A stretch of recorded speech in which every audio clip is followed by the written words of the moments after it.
noite. E uma boa notícia para quem tem restituição do imposto de renda retida dos anos de 96, 98 e 99. A Receita Federal vai liberar a partir de quarta-feira um lote residual. São cerca de 20 mil restituições a serem liberadas pelo Leão. É bom dar uma conferida no extrato bancário. Veja agora os outros destaques do Rede Brasil. As fortes chuvas causam deslizamentos e mortes em Belo Horizonte e São Paulo. 9 presos morreram na rebelião no presídio de segurança máxima em Taubaté. O governo anuncia um novo pacote para segurar o preço dos remédios por 1 ano. E o Congresso Nacional se apressa para aprovar o orçamento de 2001 antes da virada do ano.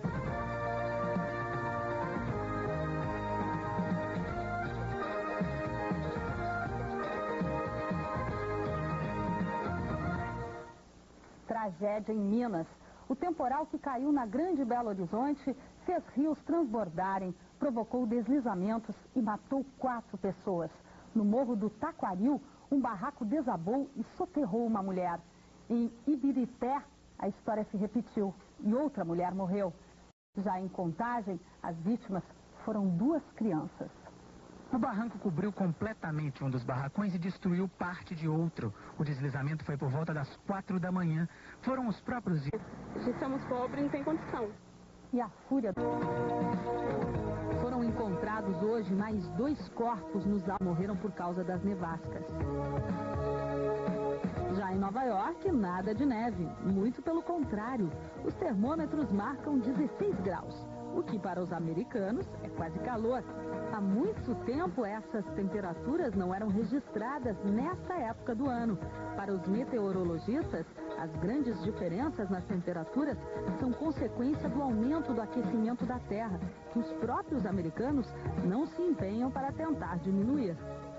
Prefeitura de São Paulo interdita casas atingidas pela queda de um avião no sábado. Veja em instantes.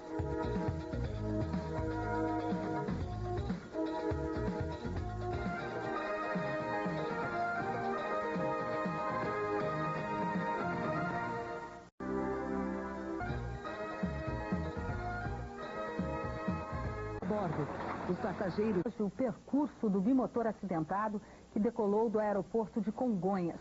Segundo o laudo, o avião estava operando em condições de voo por instrumentos, mas não se sabe ainda as causas que motivaram a queda do aparelho.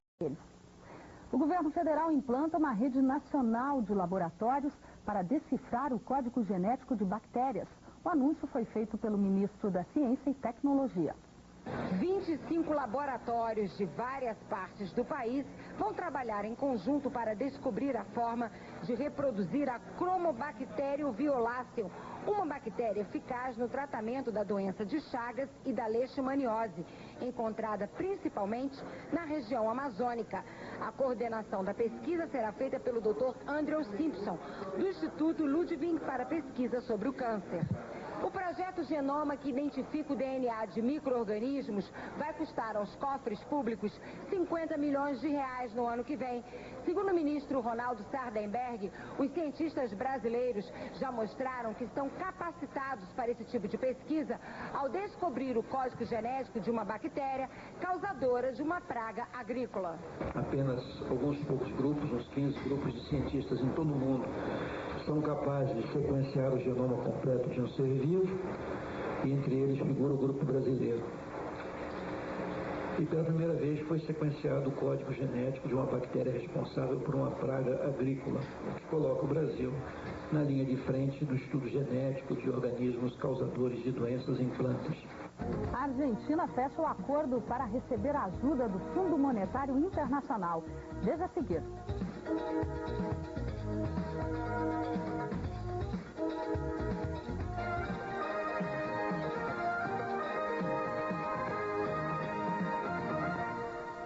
No jubileu do Ano Santo, a Rede Vida dinamiza o projeto JC 2000.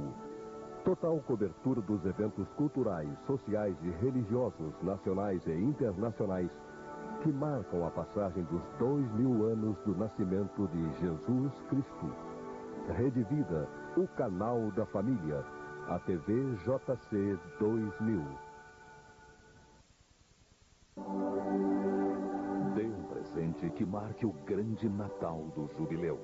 A Edusc, editora da Universidade do Sagrado Coração, preparou um pacote com o melhor do Natal para você.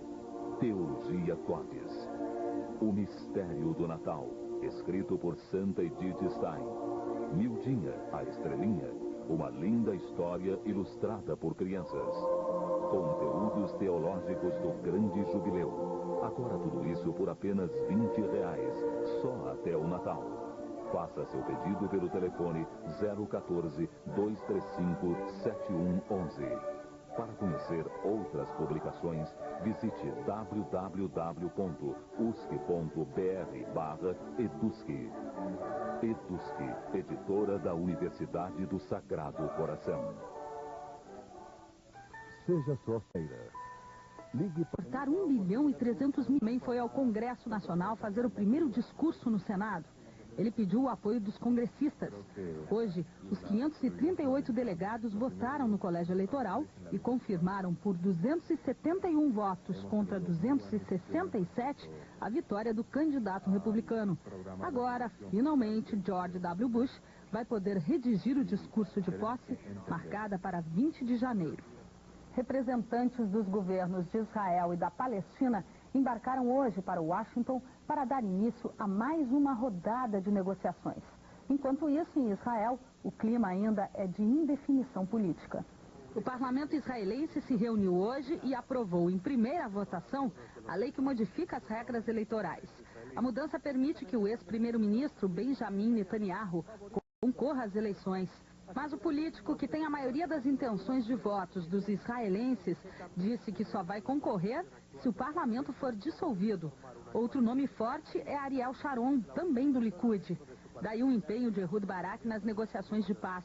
Ele sabe que um acordo com os palestinos é um grande passo para conseguir se reeleger.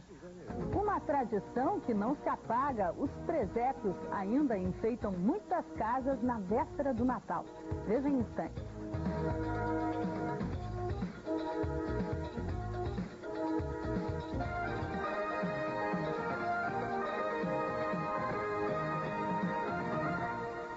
Dizer que Jesus é verbo. Ligue para 1.300.000. Também foi ao Congresso Nacional fazer o primeiro discurso no Senado. Ele pediu o apoio dos congressistas. Hoje, os 538 delegados votaram no colégio eleitoral e confirmaram por 271 votos contra 267 a vitória do candidato republicano. Agora, finalmente, George W. Bush vai poder redigir o discurso de posse, marcada para 20 de janeiro. Representantes dos governos de Israel e da Palestina embarcaram hoje para Washington para dar início a mais uma rodada de negociações. Enquanto isso, em Israel, o clima ainda é de indefinição política. O parlamento israelense se reuniu hoje e aprovou em primeira votação a lei que modifica as regras eleitorais. A mudança permite que o ex-primeiro-ministro Benjamin Netanyahu concorra às eleições. Mas o político, que tem a maioria das intenções de votos dos israelenses, disse que só vai concorrer se o parlamento for dissolvido. Outro nome forte é Ariel Sharon, também do Likud. Daí o empenho de Ehud Barak nas negociações de paz. Ele sabe que um acordo com os palestinos é um grande passo para conseguir se reeleger. Uma tradição que não se apaga, os presépios ainda enfeitam muitas casas na véspera do Natal. Veja em instantes.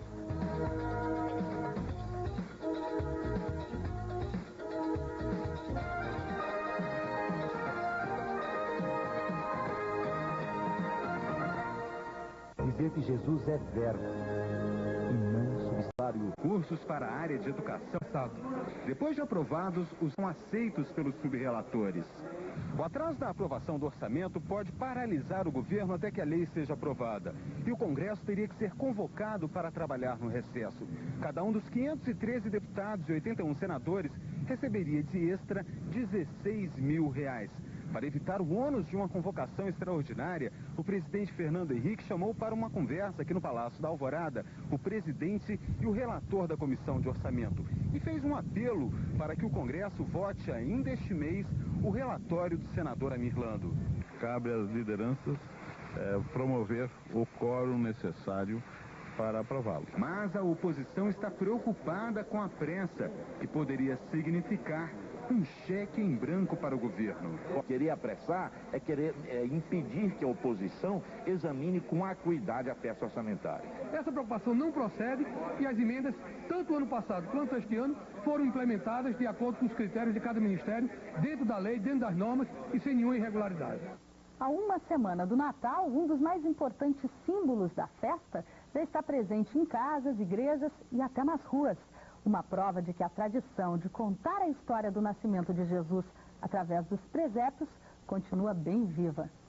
Até hoje não se sabe exatamente qual foi o dia, o mês e o ano, mas 80 a 100 anos depois é que foi instituída a data de 25 de dezembro. A cena todo mundo sabe como foi. Há cerca de 2000 anos, o menino Jesus nasceu em um estábulo. Os 3 reis magos representam as raças conhecidas na época.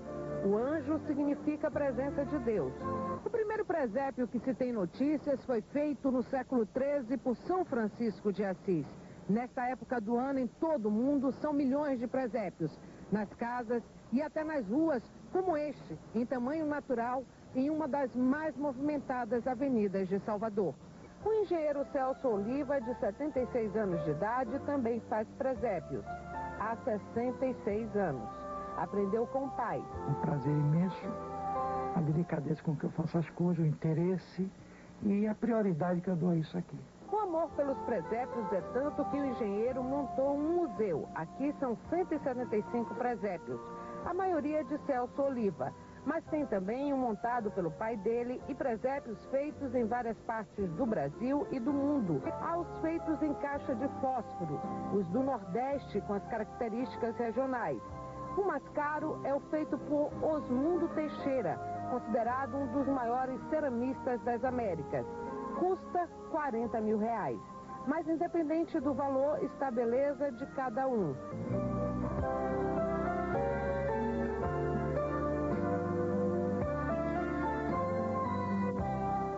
E o Rede Brasil termina aqui. Uma ótima noite para você.